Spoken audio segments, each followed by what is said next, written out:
Inigo Martinezekin, Inigo gaur porrota gaur egun ona izan, hala ere taldea ondo hasi du partidua, baina bueno, bi gol horiek hain denbora gutxian asko ez eragin dute azkenean partiduan. Bai, uste dut jauran lehenengo goletik aurrera ez gara izan kapazak asuntu eguelti moteko.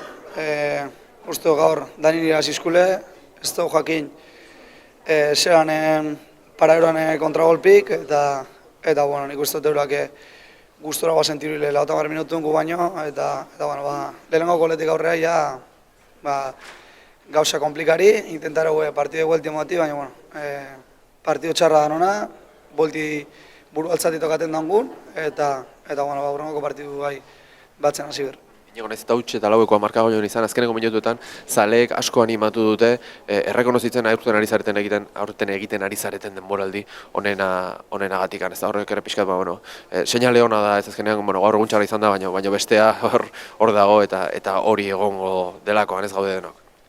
Bai, uste dut gaurre demostrarela, hor ondile partidu guztin, eskarturela talik barabe antzanengoko minutura arte intentan desegi etxi, eta urte honaga etxen, ez gazen ara konfixan bir, talde honaka, baina uste dut ez dugula sinustu birre askoik, eta gautak eguna etxen jarratxu, eta urtik esango raue nune onbi gazen.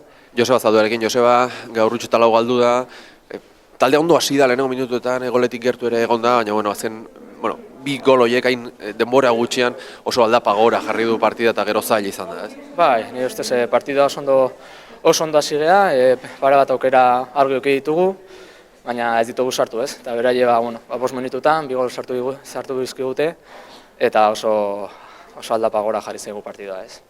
Orain, ez da besterik aurrera begiratu, gaurkoa, akats bat izan da edo porro da, baina azaleek ere onartu egin dute eginten ari zareten denboraldi ona, partida maieran batez ere txaloka, animoka aritu dira hori ere, seinale hona da, ez nahiz da gaur, emaitza txarra izan. Bai, egia esan, afizioa oso ondo egon da, ez?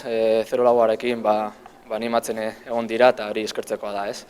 Ordu, egin behar duguna da haulen bailen ahaztu eta jazta azkeneko partidoan zentratu eta hortik aurrera berriz aurrera segi, ez. Azkeneko Joseba historia desberdin bat izango da, honek ez du ere eginik izan behar, area zoazte 3-bateko abantaila batekin, eta final laurdenetako txartel, ilusioz beteriko txartel horren bila, ez? Bai, bakigu gaurko partida, partido bat besterik ez da, eta hau ez da bilatu bar gaituen maitza edo bidea, ez? Bakigu gauzak ondo egiten ari ginela, eta linea horretan segitu behar dugu, eta seguru biharren aurka ondo atoko gala eta gauzak ondo ateko dela.